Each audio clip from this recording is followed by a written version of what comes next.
So, hi Jebs. Ngayon, papakita ko lang sa iyo yung shirt na mga ginawa ko ngayon. Papakita ko yung kung para saan ba tong ginawa kong PR.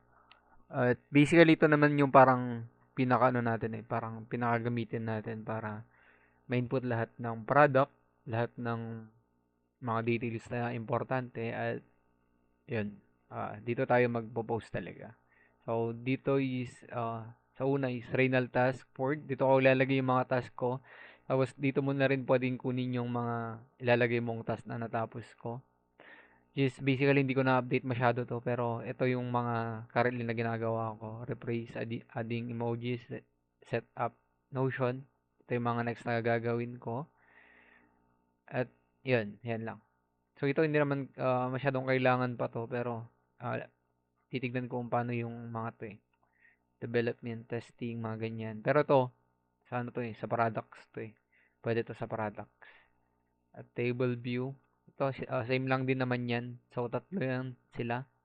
Pero isa lang naman yan yung purpose niya. Pero ito yung pinaka-view talaga na magagamit talaga, which is pwedeng transfer ganyan. Hindi ko alam kung gaano yung level mo sa ano, sa Notion. Pero ganun lang naman dito. Is ito yung first step, to do, in progress, complete. Ayan. Tapos yung task view, ayan. Ito is, ewan ko pa, group by function. So, ito Helium 10, product research task. Ayan, na, ano na sila, na, na-sort na sila. So, dito, kahit dito ka lang mo tignan eh. Kahit dito mo lang tignan is makikita mo na yung mga pinagagawa ko. Ayan.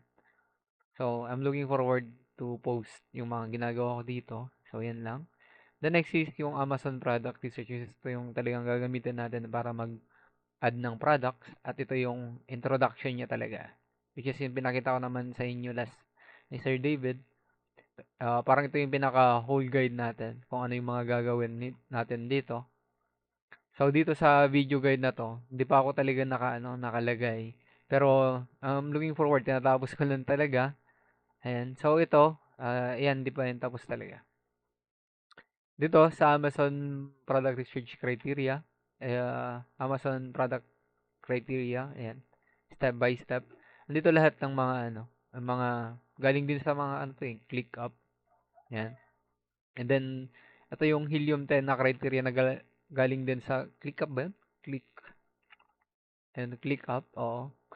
So pwede mo na yan ano, linagyan ko ng mga emojis para at least maging ano sa mata. Parang mas maintindihan natin saglit. I mean, magkaroon ng appeal, ganun. Basta, so, some sort of that. So, dito, sa baba na part, which is ito pa yung ginagawa ko ngayon. Currently, ito yung ginagawa ko. Kaya wala pa yung ano eh. Kaya hindi ko pa natatapos tong video guide. Kasi ito yung ano ko. Ayan. So, dito sa part na to, ito pwede, dito mo yung switch na mode eh, yung view dito. So, yan, pwede mong i-full, pwedeng half lang. So, dito ko ginagawa. So, ito yung part na ano, ito yung, dito sa part na to, ililista mo kasi yan eh. Ililista mo yung mga ano, mga product. Ito, pag red, nakikita mo red, ito yung mga, parang example niya. Napapalitan mo. I-delete mo lang yan. So, hindi ko pa nalagyan to. Pero dito, yan, may mga sample. Ito yung mga sample na makikita mo. Like, seller name. Ito, di-delete mo kasi yan. Parang sample lang yan. Seller name. ABC Store. Ganyan. Control E. Ah, ganyan. Parang ano lang. Basta itong mga red na to, ito yung mga sample.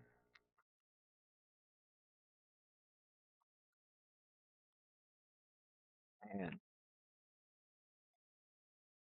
Tapos, pag bumaba ka naman, ito, next is review under ano.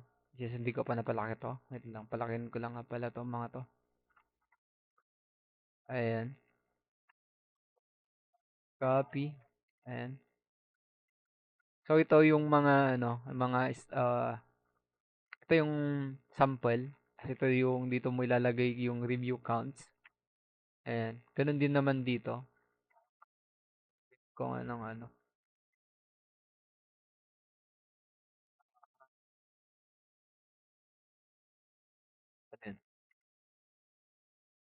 Ano nasa baba pala.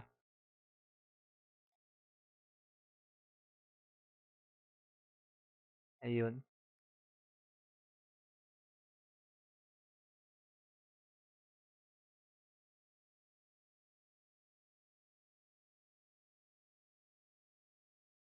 Ayan.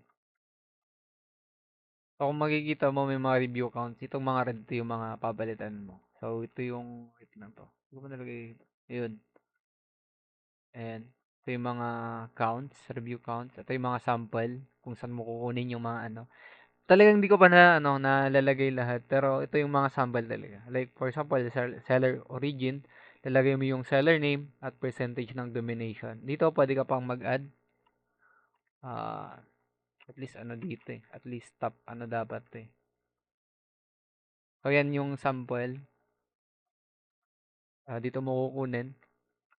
Kasi lahat ng data na ilalagay natin dito is ita-transfer din or i-connect natin sa parang data siya na i-connect mo. Tapos doon natin i-evaluate. Ayan. So dito yung brand dominating with high keyword well, yan. So to dito natin makikita yung brand domination.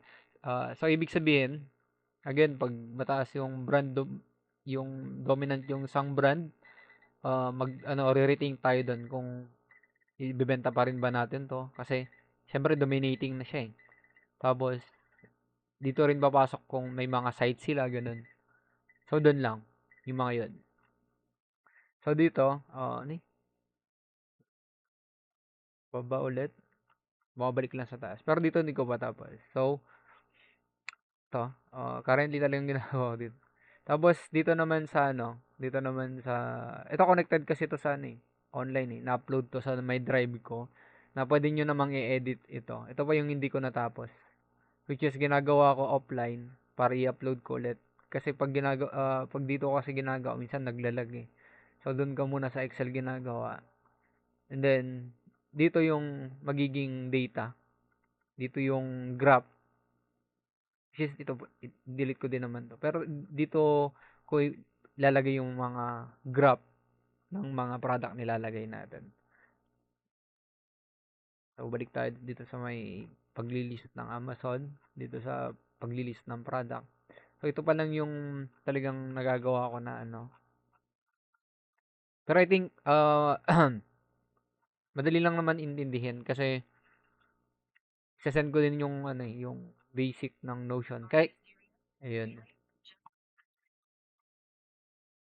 Ayan. Yan lang, Jabs.